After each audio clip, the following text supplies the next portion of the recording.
Espero que eu consiga fazer de uma forma satisfatória. Estamos no ar. Estamos no ar. Bom dia, caros internautas.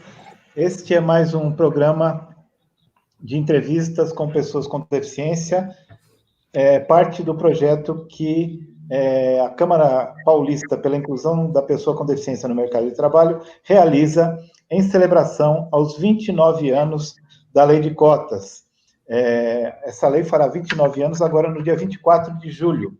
E esta série de lives, 20 ao todo, fazem parte da celebração do aniversário da Lei de Cotas. A Lei de Cotas é uma legislação que garante a inserção da pessoa com deficiência no mercado de trabalho. É uma legislação que já tem quase 30 anos, mas o tempo todo existe o perigo de ela ser revogada, dela ser descaracterizada, enfim.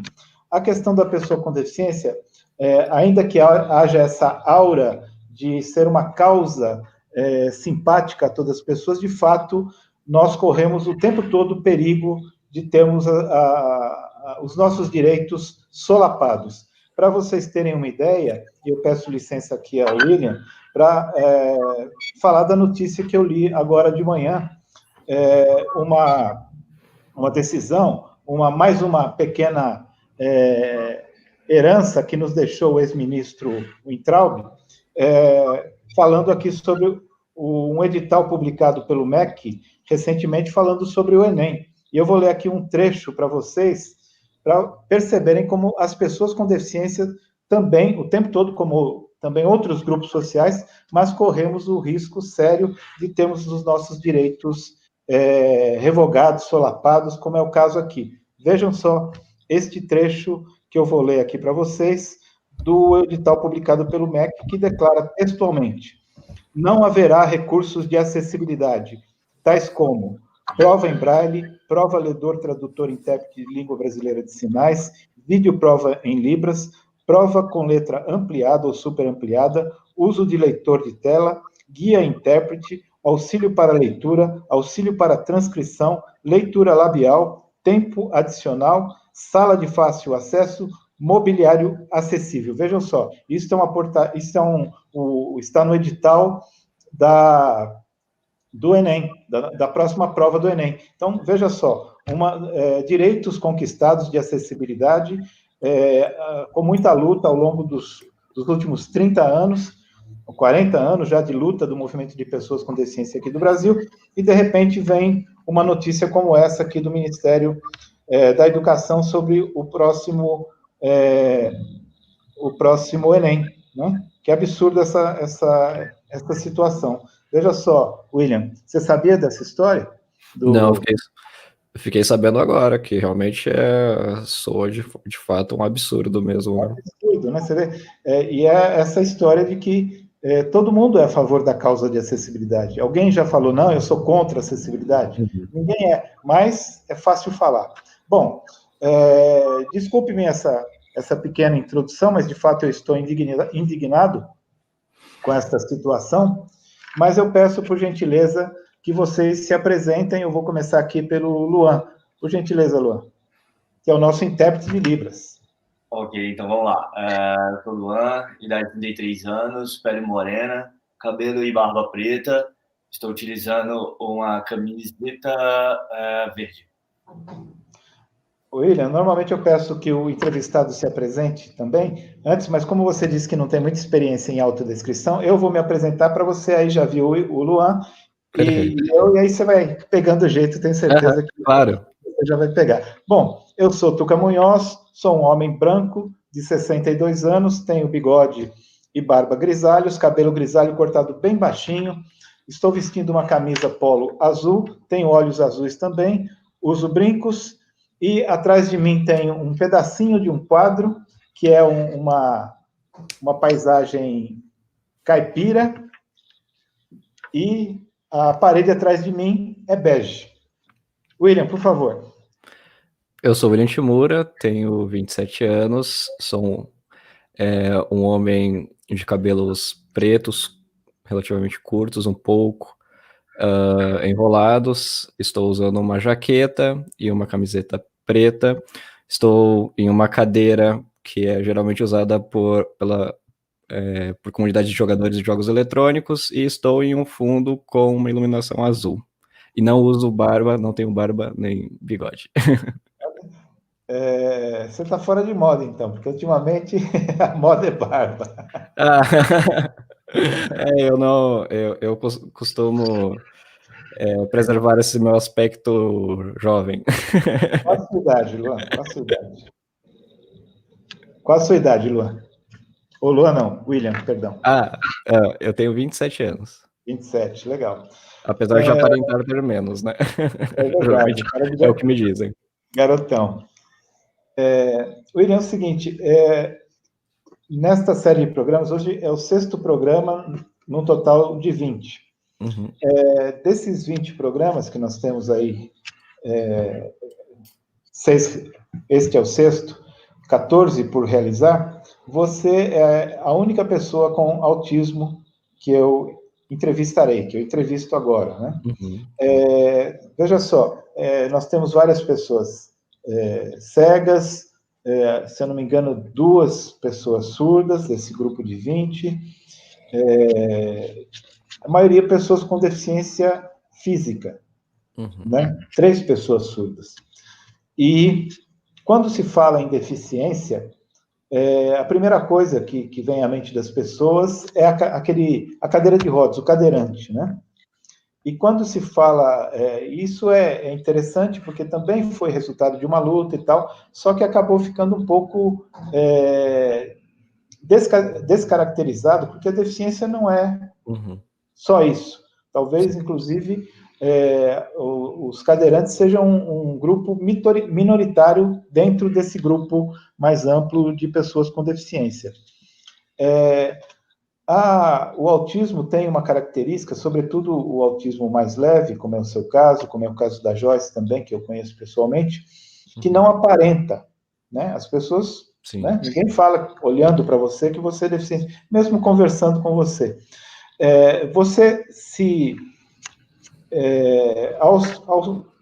definir como uma pessoa como autista, portanto, quero crer, uma pessoa com deficiência, em termos legais, pelo menos o autismo está no campo da deficiência, como é que você vê, como é que você encara essa questão da não aparência e como você lida com isso no seu relacionamento com outras pessoas? Primeiramente, muito obrigado, aliás, inclusive é uma honra para mim estar aqui falando com você sobre esse tema importante. E isso que você falou realmente é não somente essa questão de ser invisível, digamos assim, uma deficiência invisível, né?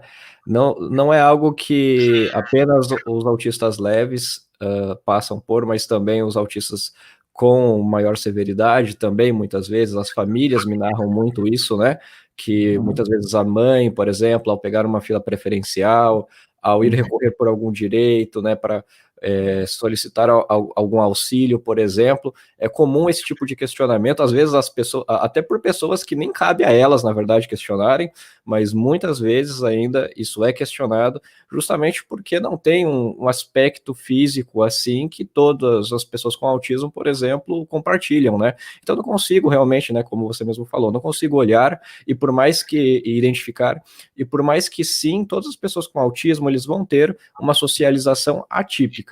Então, você deve sim esperar que sempre quando você estiver convivendo com uma pessoa com autismo, você vai sim começar a notar algumas coisas assim, nossa, mas por que ela fez isso aqui nessa situação? Nossa, mas por que será que nesse ambiente aqui algo desagradou ela? Eu não consigo entender o que foi que desagradou, o que foi que aconteceu. Então, tipos de situações assim, mas você vai ver no comportamental da pessoa, né? Da forma que a pessoa se comporta, que foge do padrão para o que é esperado de típico. Então, é nessas situações que você consegue identificar que se trata de uma pessoa que precisa ali de uma adaptação, de alguma mudança no ambiente, muitas vezes, para que ela consiga socializar bem, para que ela consiga interagir bem, que ela consiga trabalhar, né, por exemplo, como a gente está falando aqui sobre esse tema.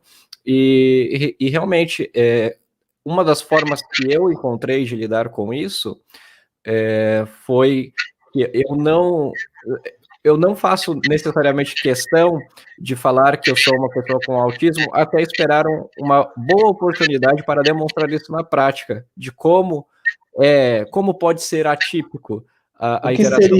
O que seria, William, uma boa oportunidade para você? Fala, olha, o caso é esse. Qual seria essa boa?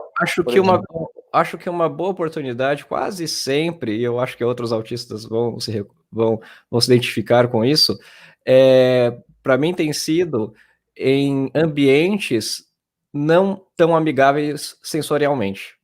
Então, por exemplo, quando eu preciso ir em uma festa, por exemplo, aí todo mundo convida, todo mundo fala, chama você para aquela festa, chama você para aquele ambiente que é muito barulhento ou sensorialmente não amigável, vamos dizer assim, e as pessoas não esperam que haverá algum problema, alguma dificuldade, algum impedimento possivelmente, para as pessoas em geral para acessarem aquele ambiente, enquanto, na verdade, para o autista pode sim ser que seja um ambiente muito desafiador, muito difícil de se acessar quando se há muitas pessoas. Então, por exemplo, essa seria uma situação que eu teria a oportunidade de explicar mais sobre autismo, porque isso desperta a curiosidade da pessoa e me gera uma situação de uma oportunidade até de aprendizagem, da forma que eu vejo, para a pessoa também, e de conscientização do autismo mesmo. Então, eu tenho William, no campo da deficiência, se usa muito o termo acessibilidade, né? Uhum. Então, as pessoas, logo que se fala em acessibilidade, as pessoas pensam na rampinha, na barra do banheiro e tal, né? Mesmo para nós, pessoas com deficiência física, cadeirantes, isso é muito pouco, né? Não é, acessibilidade não é só isso, são talvez detalhes da acessibilidade. A acessibilidade vai muito além disso, né? Quando se fala de acessibilidade para pessoas surdas, para pessoas cegas e por aí vai. Claro. No caso o termo acessibilidade vale também para pessoas autistas, e o que seria acessibilidade nesse caso? Claro, quando eu penso em acessibilidade, logo penso em autonomia também, né? Autonomia do indivíduo para conseguir desfrutar ali de algum ambiente, acessar algum contexto que seja importante para ele, né? E que ele possa navegar pelo ambiente. Então, quando a gente fala sobre o autismo, a gente está falando de uma condição que pode trazer algum prejuízo no uso, por exemplo, do que a gente chama de fala, né? Fala funcional. Ou seja, algumas pessoas com autismo, por exemplo, elas não falam dessa maneira típica que a gente está acostumado a ver por aí, entre as pessoas comumente. Então, quando a gente pensa em acessibilidade, muitas vezes a gente está pensando, por exemplo, em prover maneiras dessa pessoa conseguir se comunicar e solicitar coisas que são importantes para ela. Por exemplo, no caso, você pode pensar, por exemplo, no caso de uma criança que está ainda desenvolvendo a fala, ou até mesmo de um adulto que não desenvolveu a fala, né, pode acontecer, e que foi dado a ele um sistema, uma forma de se comunicar alternativa, por exemplo, né? Então, esse é um dos tipos de acessibilidade que você pode pensar quando se fala de pessoas com autismo. Outros tipos de acessibilidade, quando você fala sobre pessoas com autismo, é justamente essa questão sensorial que eu falei, que muitas vezes o que você vai considerar, né, como razoável em um ambiente de trabalho, por exemplo, né? O que você considera como razoável dos estímulos ali sensoriais daquele ambiente? A luz pode estar muito intensa, por exemplo, no trabalho? É claro que não. Se estiver muito intensa, vai atrapalhar no rendimento das pessoas que estão trabalhando naquele local. Só que esse ponto, esse razoável, geralmente é definido pela população típica, considerando a tolerância das pessoas, né, que é típica, e não uma tolerância que pode ser realmente um pouco menor quando você fala de uma pessoa com autismo, por exemplo. Então, quando eu penso em acessibilidade, eu penso também em possibilidades de você conseguir configurar alguns desses estímulos sensoriais do ambiente de tal maneira que se tornam uma experiência minimamente mais agradável para as pessoas. É claro que em alguns ambientes pode ser um pouco desafiador de você conseguir prover essa acessibilidade, mas realmente é algo a sempre se pensar, por exemplo, em uma sirene de uma escola muito alta, por exemplo, né? Então, parece que a nossa vida enquanto pessoas com deficiência é o tempo todo ficar nessa tentativa de romper ou de alargar padrões, né? Porque os padrões postos não nos comportam. exatamente. Né? A todos nós, de alguma maneira, a todos nós, pessoas com deficiência. E outros grupos também, no caso de culturas diferentes, de culturas não diferentes, mas de culturas que não, enfim, o que é diferente do que, né? Mas, enfim, é o tempo todo uma luta para romper ou para alargar esses padrões, né? No caso específico do trabalho, para a gente entrar aqui no tema da lei de cotas, as pessoas com deficiência são contempladas pela legislação de cotas? As pessoas com deficiência são... Aliás, com autismo.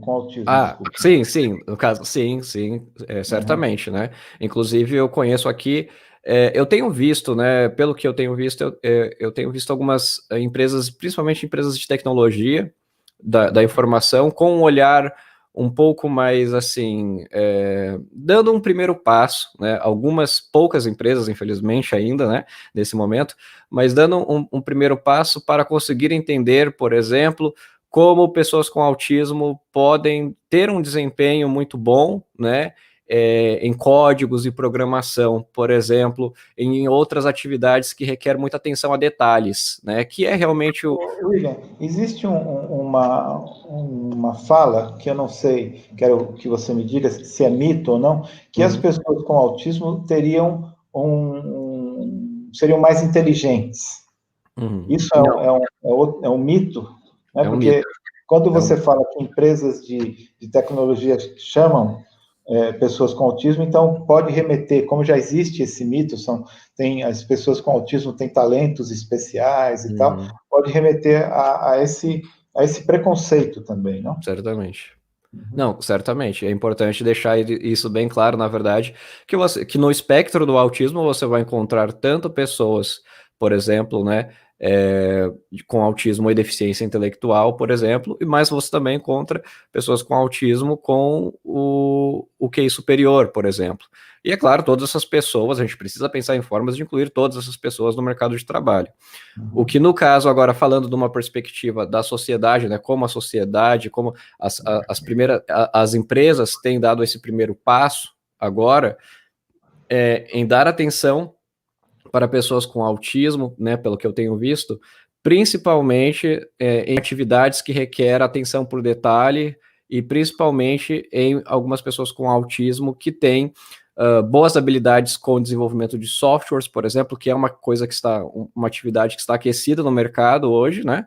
E que eles têm notado, eu tenho notado isso, que as empresas de tecnologia têm notado que as pessoas com autismo conseguem, existem algumas pessoas com autismo que conseguem desempenhar bem essa função. Mas é claro que a gente precisa estender isso para outras áreas e também para pessoas com autismo com outros interesses também.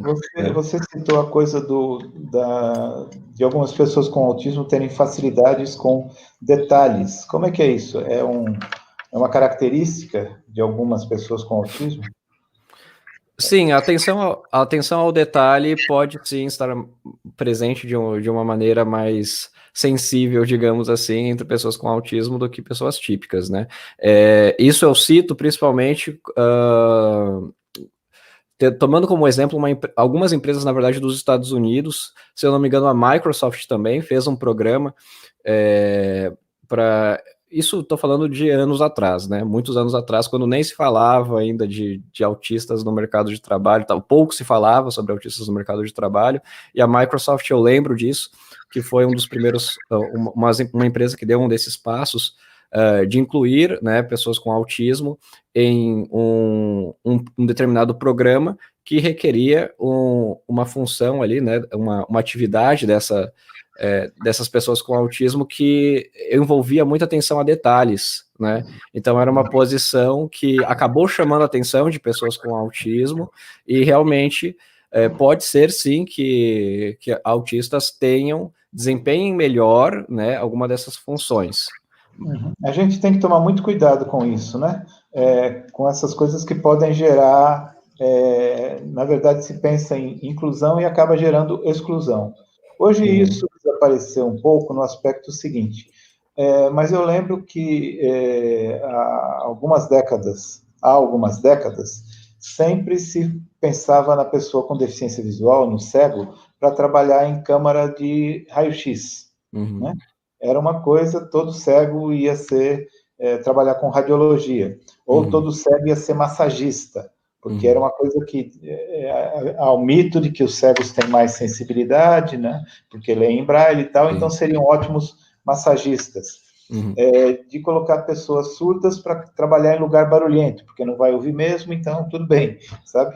Aí estoura o ouvido do cara, mas tudo bem, ele já não usa mesmo, né? Então, cria-se esses mitos, que na verdade são manifestações de preconceito, que vamos dizer, com a boa vontade de incluir, acabam, de fato, isolando pessoas e causando mais segregação. Não corre o risco, nesse caso, com pessoas autistas, né, em situações semelhantes, você vê isso de uma maneira... como é que pode se equilibrar isso, né? Dosar para que as pessoas sejam incluídas, mas que não sejam vítimas de preconceito ou acabem sendo segregadas. Só pode fazer aquilo, autista só faz aquilo, né? Deixando bem claro que isso foi uma das primeiras etapas, né, de algumas atitudes de algumas empresas, e ao que se deve ao fato, por exemplo, de empresas de tecnologia em específico, né, estarem olhando para pessoas com autismo, porque eu acho que ainda pensando na lógica do lucro realmente, né, da empresa, porque para ela isso tem sido interessante, por exemplo. Mas, ao mesmo tempo, a gente tem sim que se esforçar, apesar de ser... Ok, eu não posso dizer que incluir uma pessoa com autismo que tem interesse em tecnologia, estar incluída no mercado de trabalho é algo ruim. Claro que é bom, mas a gente não pode parar nesse primeiro passo. A gente tem que estender esses passos para outras pessoas que têm outros interesses também. E sim, no autismo a gente tem sim esse tipo de preconceito. Muita gente pensa assim, né? A pessoa, o autista, ele é super bom em matemática, ele vai gostar de matemática, ele vai gostar de música, alguns podem pensar também, mas pode ter autistas que adoram falar no telefone, por exemplo, por mais que seja uma coisa que realmente tenha dificuldade a maior parte do espectro, mas pode sim existir um autista que sonha em trabalhar com o telefone, né? Então, conheço autistas que têm uma preocupação enorme, por exemplo, com a questão ambiental, por exemplo, e eles querem trabalhar com qualquer coisa que seja relacionado a isso, a sustentabilidade, né, e enfim, projetos nesse sentido. O que ninguém, quando você pensa assim, poxa, o que será que um autista seria bom em fazer? As pessoas vão pensar em programação, vão pensar em matemática, em física, mas realmente é um preconceito. Aquela menina que é uma liderança mundial na questão do meio ambiente e tal, me foge o nome dela. Greta. Ela é autista. Isso, ela é autista, não? Isso, exatamente. Agora, me fala uma coisa. Nós, do movimento de pessoa com deficiência, eu que estou aí há muitos anos, desculpe me falar assim, né? Sem desmerecimento aos jovens, muito ao contrário, né? Tenho aprendido muito. Mas, enfim, nós tivemos umas situações assim, muito delicadas e polêmicas de como sermos denominados, como chamar as pessoas com deficiência. Então, tinha aquelas coisas bem antigas, voltado para a pessoa com deficiência física, por exemplo, do aleijado, do inválido. Isso foi mudando e chegamos ao portador de deficiência, e hoje e passou um período que era deficiente, e hoje é pessoa com deficiência. Eu vi na sua fala que em alguns momentos você usou o termo autista e em outros momentos pessoa com autismo. Existe algum ruído entre a comunidade de como denominar as pessoas com autismo ou os autistas? Eu me recomendo como eu devo utilizar, qual terminologia eu devo utilizar. Então, alguns autistas realmente preferem ser chamados por autistas, né? Principalmente aqueles... Porque, assim, há pessoas que, enfim, por diversas questões, pode ser também parte de um processo de aceitação também, né, que não incorporam, não gostam tanto, ou preferem não incorporar, por exemplo, o termo autista de uma forma tão assim, parte integrante de uma maneira, né, que integra totalmente o seu ser. Mas existem outros, principalmente autistas ativistas, que incorporam sim, né, e que se orgulham disso sem nenhum problema.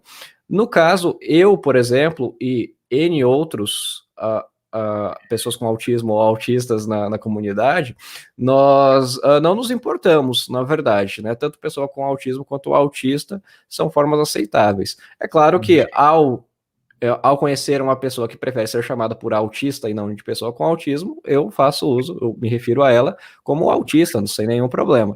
Eu, particularmente, William, não tenho nenhuma preferência sobre isso, mas sim, há sim essa discussão na comunidade, não é consensual, né? Então existem algumas pessoas que vão preferir pessoa com autismo, outras pessoas que preferem autistas, e aquelas pessoas que não se importam tanto, né, se é usado um ou outro. E no meu caso, para tentar representar, né, o máximo possível a forma que a própria comunidade gosta e discute, eu uso os dois termos, tanto autista quanto pessoa com autismo. Essa forma que eu tento Você lidar. fala, William, em comunidade, né, de pessoas autistas.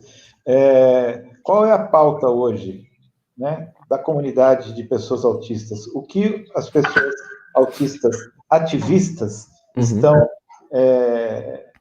reivindicando, estão trabalhando para quais os objetivos do ativismo autista hoje?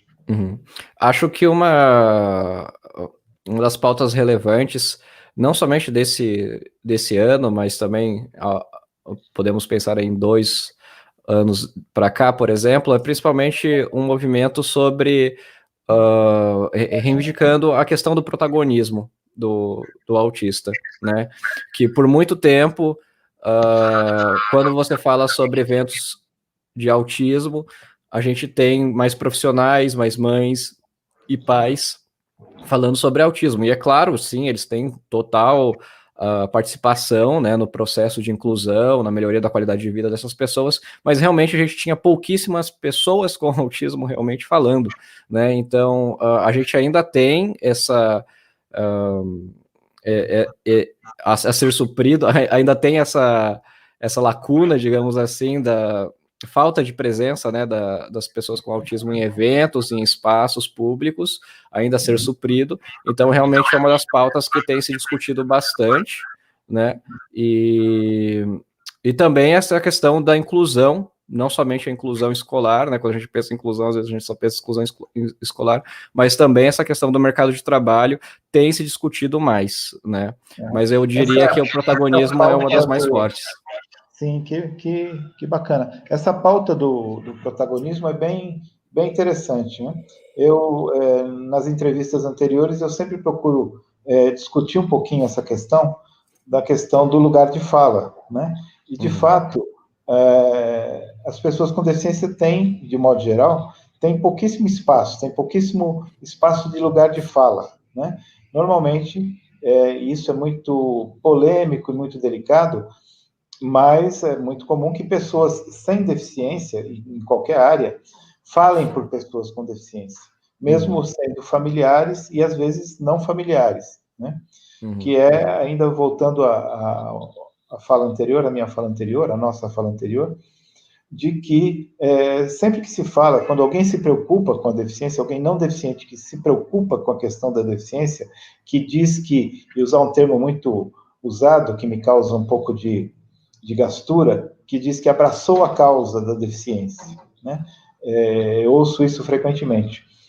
E essas pessoas são vistas como pessoas bacanas, pessoas bondosas ou boazinhas, né? Que estão fazendo bem e tal. Mas que, em muitos momentos, na prática, ocupam o nosso lugar de fala, nos furtam o nosso lugar de fala, e a fala do não deficiente acaba tendo digamos, uma falsa legitimidade. Eu não quero excluir aqui as pessoas que são solidárias à nossa luta, mas em muitas situações enfim, uma ocupação, digamos assim, indevida do nosso lugar de fala, né? Então, isso acontece também no autismo. Né? Sim, e eu acho que no autismo também a gente tem uma peculiaridade.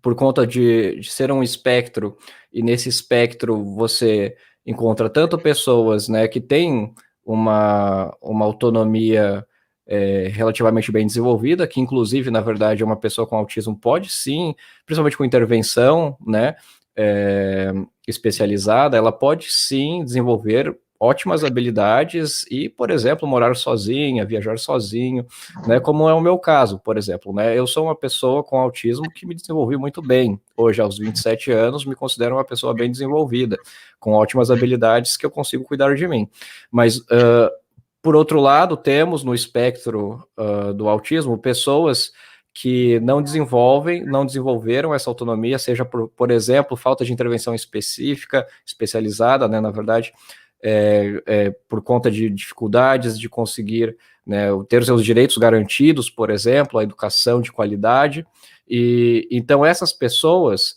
podem ter pela própria essência, pela própria natureza da sua condição, pode ter uma certa dificuldade em conseguir se expressar, né? Então, por conta disso, e para também não excluir essa parte importante e relevante, que é do espectro do autismo, que são essas pessoas com autismo que têm pouca autonomia ainda desenvolvida, muitas mães têm falado por essas pessoas, porque é uma das formas que a gente encontrou, né, de também deixar as demandas dessas pessoas de uma maneira ao público, né, conhecer, a ser expressada, essas pessoas terem voz, que infelizmente muitas vezes elas não conseguem por conta realmente de uma história aí de inclusão escolar desde o início, não muito bem sucedida. Uma questão que você coloca aí que eu gostaria de ressaltar, você acaba de falar de mães,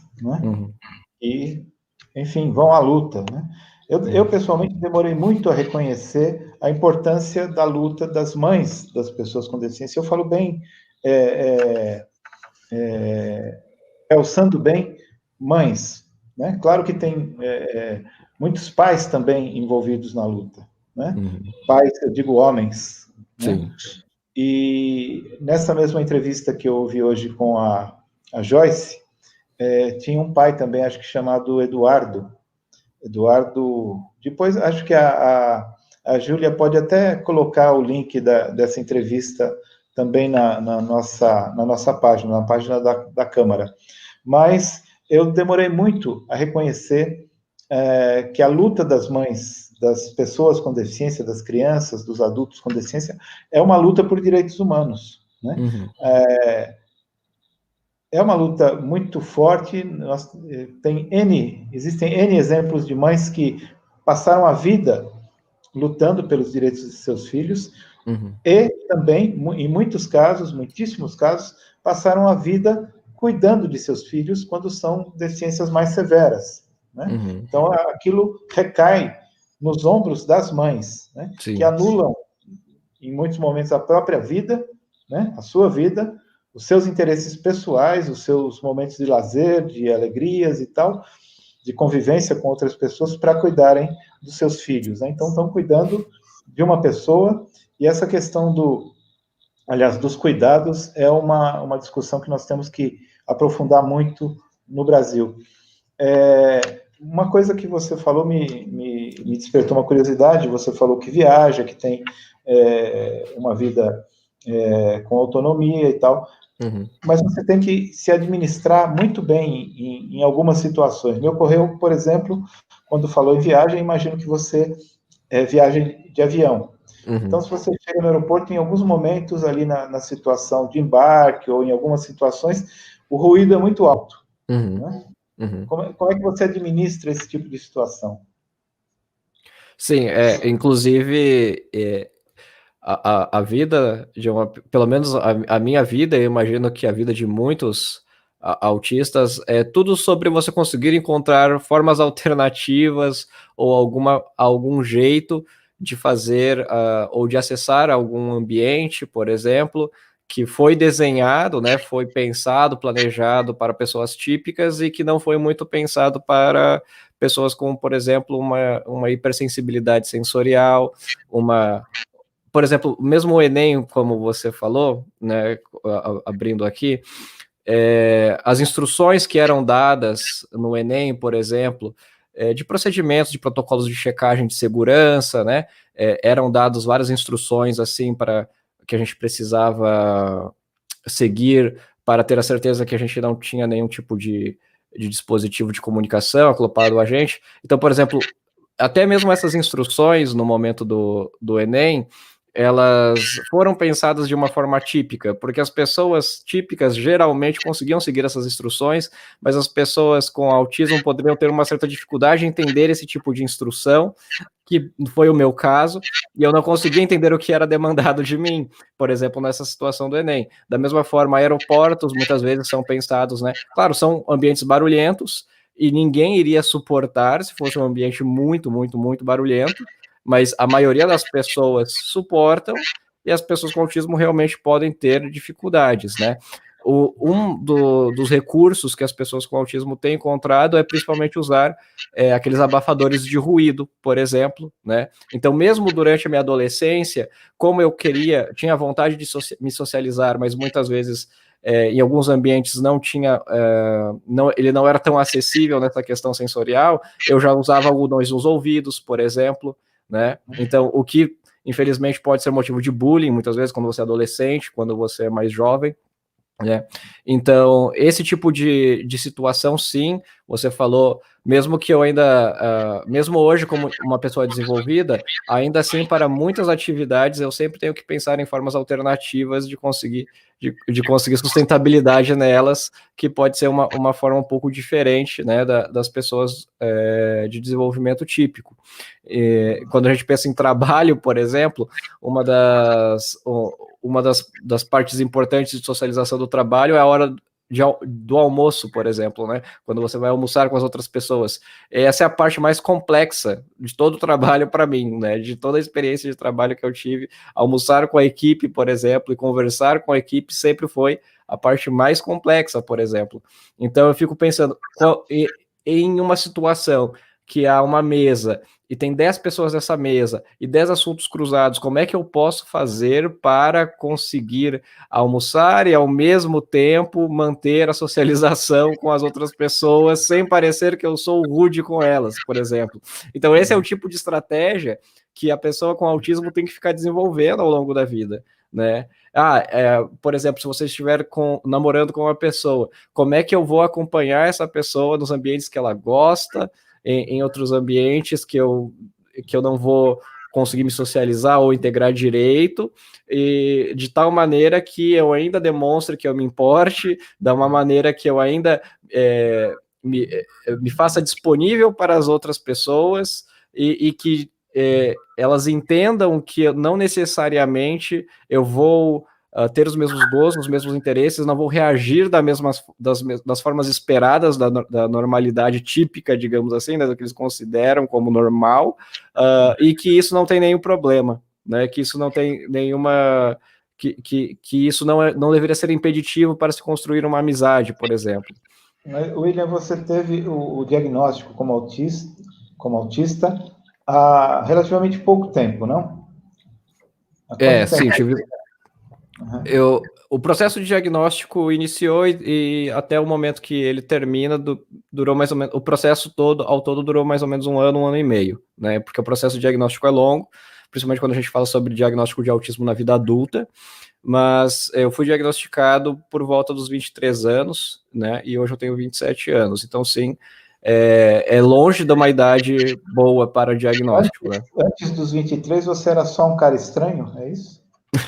Basicamente.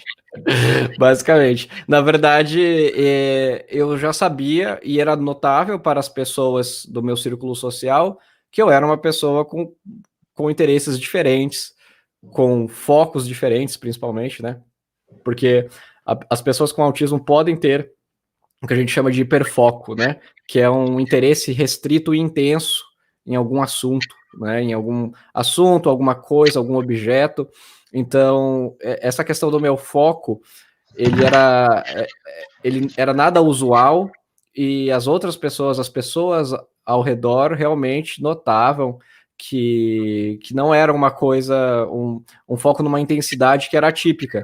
Então, sim, né, como você mesmo disse, sim, eu era uma pessoa estranha, digamos assim, e muitas vezes a pessoa estranha, aquela criança, aquele jovem que está ali, por exemplo, na escola, né, naquele ambiente de escola, e que não socializa bem, mas que tem um interesse peculiar em alguma matéria, em algum assunto, em algum tipo de brinquedo, por exemplo, pode ser que seja uma pessoa com autismo que ninguém diagnosticou, por exemplo, né? Pesquisando um pouco antes de conversar com você sobre autismo, eu soube, não sei se você tem conhecimento disso, mas teve uma novela há um tempo atrás que tinha uma personagem com autismo. Uhum.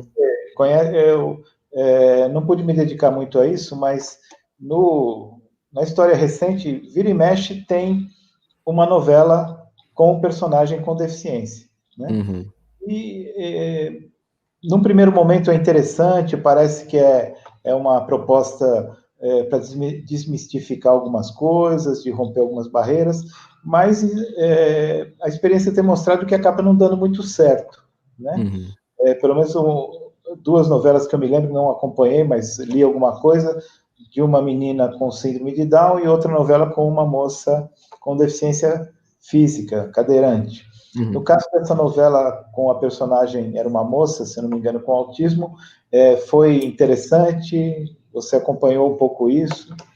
Não Então, necessariamente assistiu a novela, mas discutiu com não. a minha, né? Não sei, pode ter pesquisa também.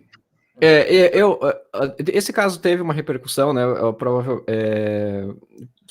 Eu acho que a gente está falando da mesma novela, se não me engano, só teve uma novela recente aí que teve o personagem, e até teve uma repercussão interessante na comunidade do autismo, porque a atriz que desempenhou esse papel realmente se encontrou com uma amiga minha, né, que também é autista, e essa minha amiga gosta de produzir conteúdo também, é uma pessoa que sempre está produzindo conteúdo na comunidade do autismo, então, pelo fato da atriz ter tido essa proximidade fora da novela, né, com a comunidade do autismo e se dedicou um pouco a entender mais, acabou tendo realmente uma repercussão agradável para a maioria das pessoas, eu diria que foi bem aceito, né, para a maioria da comunidade. Mas, porém, realmente, como você falou, a experiência demonstra, né, que não é bem assim, muitas vezes, a primeiro momento, e eu acho que o autismo está vivenciando esse primeiro momento agora, sabe? Que a primeira vez que a gente, por exemplo, quando você vai falar com algumas pessoas, logo essas pessoas podem dizer assim para mim, o Rain Man, né, autismo, Rain Man, né, então, então essa é uma referência, por exemplo, que há muito tempo a gente só tinha essa, por exemplo, né, e agora pelo menos a gente tem mais algumas referências, então, a primeiro momento... Essa novela, o que eu li, a crítica que chegou a mim, é que essa atriz, ela foi, entre aspas, normalizando. Ela chegou ao fim da novela já normal. Né? Já como que se o autismo fosse sarando, vamos dizer. Entendi.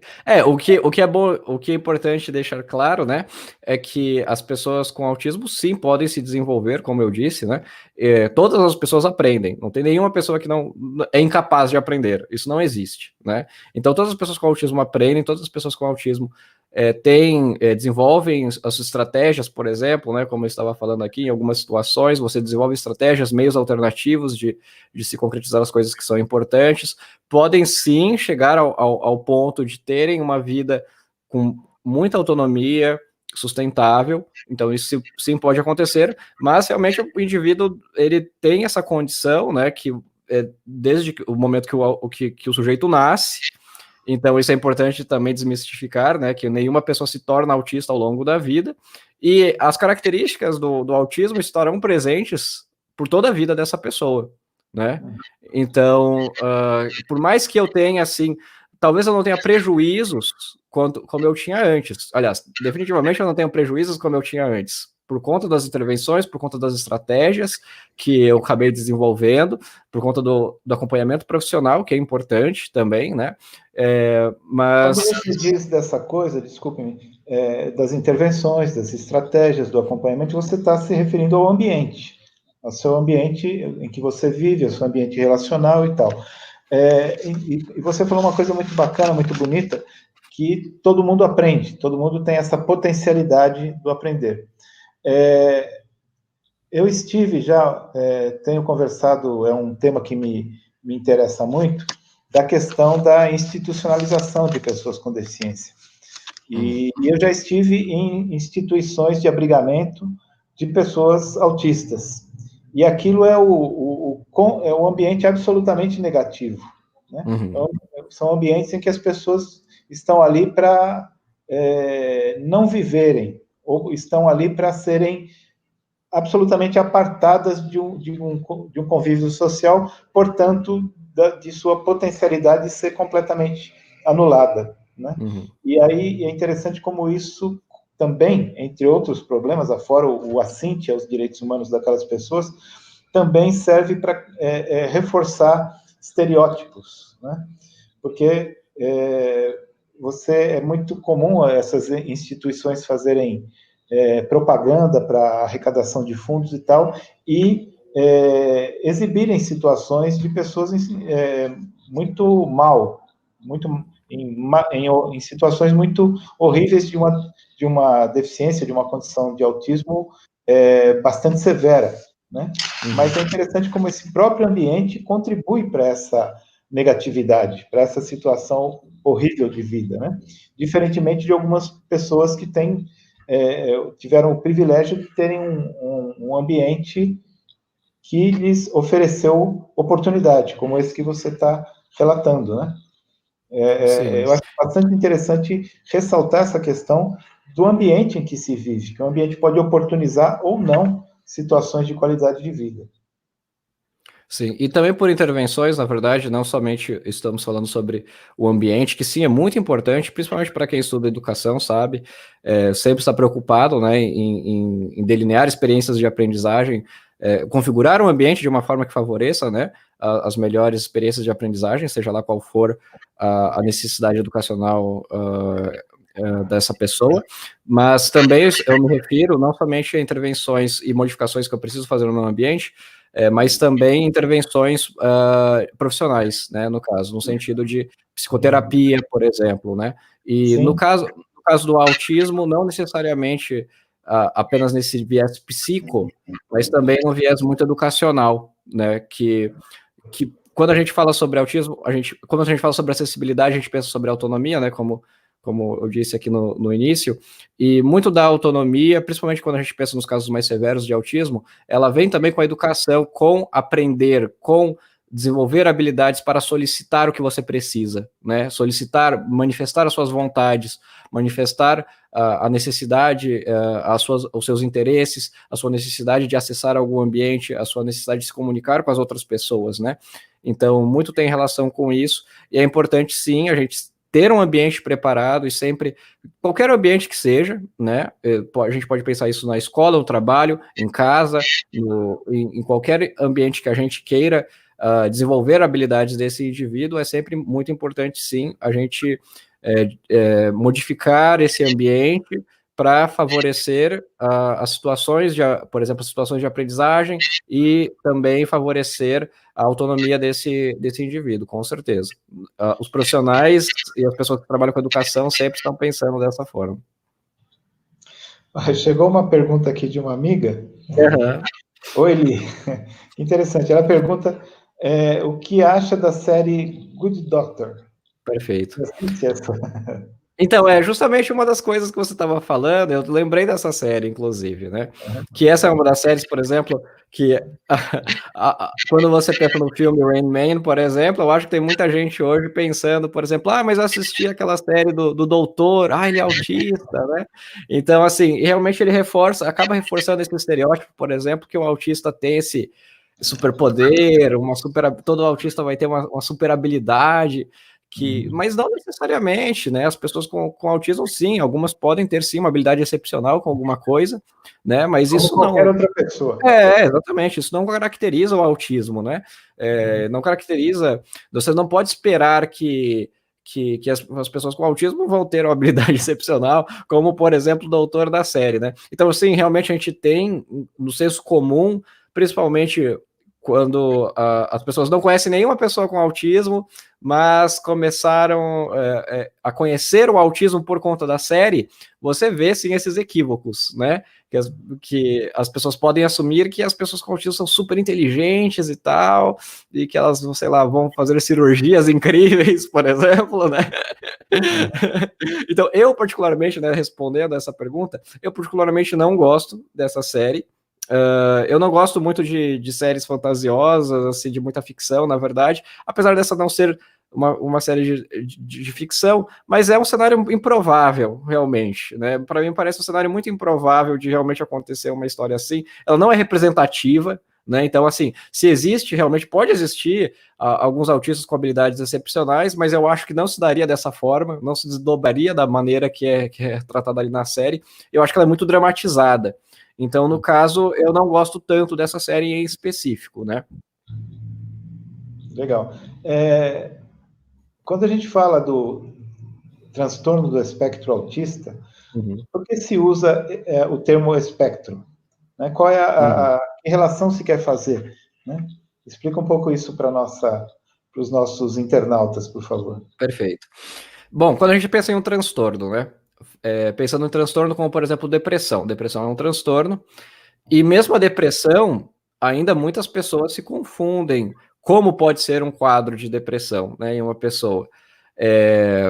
Por exemplo, muitas pessoas cometem um equívoco de pensar, poxa, mas eu vi você sorrindo, eu vejo você dando risada quando você está aqui no trabalho, como assim você tem depressão, né? Mas o transtorno depressão, ele tem algumas características, né, ok? E ainda assim, você pode variar muito na forma que ele se manifesta entre pessoas. Pode realmente ter pessoas que têm um quadro ali mais intenso e que vai estar de uma forma mais evidente, né, em vários contextos, na maior parte do dia, mas muitos casos não são assim, né? Existem formas de se manifestar esse transtorno, mas são formas ainda reduzidas, digamos assim, em comparação a um transtorno espectro, que aí tem múltiplas facetas, muito mais formas de se manifestar.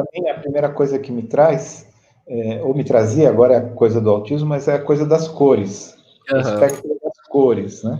Que é interessante, uma cor verde vai desde um verde claríssimo até um verde profundo, né? Exatamente. Então, por exemplo, justamente pensando nessa noção de espectro, de cores, por exemplo, que a gente pode pensar, por exemplo, na questão de sensibilidade do autista. Inclusive, eu acho que é muito interessante a gente desmistificar isso aqui também, que, por exemplo, muita gente acha que todo autista, por exemplo, vai ter problema com o som alto, né? E sim, som alto costuma ser um vilão entre pessoas com autismo, mas não necessariamente. Tem situações que as pessoas com autismo vão ser hipossensíveis, ou seja, que o som pode estar muito alto, incomodando todo mundo, só que o autista a ele não incomoda. Mas pode ser que muda a frequência, muda o tom, por exemplo, desse som alto, e aí passa a incomodar o autista.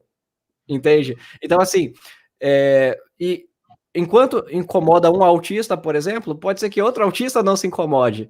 Então, pensando no espectro de cores, por exemplo, né, se a gente pode pensar as cores distribuídas em um círculo, por exemplo, né, existem para cada uma das características do autismo, você vai ver que algumas pessoas com autismo se encontram em uma parte do círculo, enquanto outras pessoas se encontram em outra, e uma infinidade de combinações sobre, por exemplo, as questões sensoriais, as questões de prezar por rotina, as questões de repetição de comportamentos, as questões de interesses, né? Então, essas são algumas das características que eu citei aqui dos autistas, que podem se manifestar de uma forma totalmente diferente entre, pensando em um indivíduo para outro indivíduo com autismo.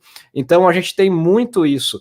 Então, quando você vai ter os autistas que vão adorar dinossauros, por exemplo, vai ter os autistas que não têm esse interesse fixo e intenso e restrito assim de uma maneira tão estampada, enquanto vai ter outros autistas que vão ter uma habilidade muito grande para música, enquanto vai ter outros autistas que vão ser palestrantes e produtores de conteúdo na internet, que nem eu. Essa questão de cores né? Essa questão, cores, eu já passei por muitas situações em que eu estou vendo uma cor e digo que é azul, e alguém que está do meu lado falou, não, é verde.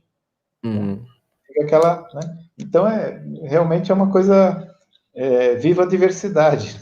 Sim. Inclusive, você vai mudando, isso vai mudando ao longo da vida, ao longo do desenvolvimento do indivíduo, né? Então, alguma característica do autismo que poderia ser muito, como, por exemplo, no meu caso, eu tinha algo que era chamado de palilalia, eu repetia muito a mim mesmo, por exemplo. Isso é algo que... Qual é o termo que você usou? Palilalia. Então, isso se refere a esse hábito de repetir a si mesmo, né? Então, eu falava algo e falava novamente esse algo, e falava novamente esse algo, por exemplo, né? E isso até os meus 11, 12 anos de idade era muito comum, todo mundo ficava curioso sobre isso, me perguntava por que eu fazia isso. Muitas vezes eu fazia inconsciente, nem conseguia notar que eu estava fazendo isso, mas é uma característica da pessoa com autismo. E que aos 12 anos, naturalmente, para mim, por algum motivo, isso esvaneceu, né? Eu não tenho certeza do porquê também. Mas, por exemplo, essas características do autismo vão ficando mais evidentes ou não, dependendo do seu ambiente, dependendo do seu histórico de aprendizagem, né? Dependendo do seu desenvolvimento, das intervenções profissionais que você vai recebendo ao longo da vida também. Então, é realmente um espectro de cores, digamos assim, que vai mudando de tonalidade de acordo, dependendo do seu ambiente, dependendo do seu histórico de aprendizagem também, ao longo do seu desenvolvimento. William, hoje você me parece fundamentalmente um comunicador, não? Você tem um canal do YouTube, tem milhares de seguidores e tal. É a isso que você se dedica atualmente? A ser um comunicador? Fala um pouco da gente sobre isso. Eu não diria, eu vejo a comunicação como uma ferramenta, né, assim, mas eu me vejo como alguém que quer ser um pesquisador, né, ou pelo menos me proponho a ser um. É claro que eu estou no meu início da minha carreira como pesquisador, né, eu faço mestrado em informática na educação, então meu interesse é muito nesse sentido de usar tecnologia, né, que foi um dos meus interesses realmente na adolescência, no início da vida adulta, e hoje eu tento usar a tecnologia, principalmente pensando em tecnologias digitais, né, para, de alguma forma, fornecer meios de intervenção e de aprendizagem para pessoas com autismo, né? Então, esse é o meu grande interesse, isso é o que eu pesquiso no mestrado, e eu tenho esse canal no YouTube para passar mensagens sobre o que eu ando pesquisando, o que eu gosto, enfim, essas questões que eu gosto de acompanhar, de saber, e espero também em breve divulgar um pouco ali da minha pesquisa no meu canal também, né? Então eu vejo o meu canal como isso, como uma forma de conseguir passar essas mensagens, mensagens de inclusão, principalmente, mensagens de conscientização mesmo do autismo, né? Então, eu vejo dessa forma, pelo menos. A sua pesquisa em informática para a educação, é isso? Isso.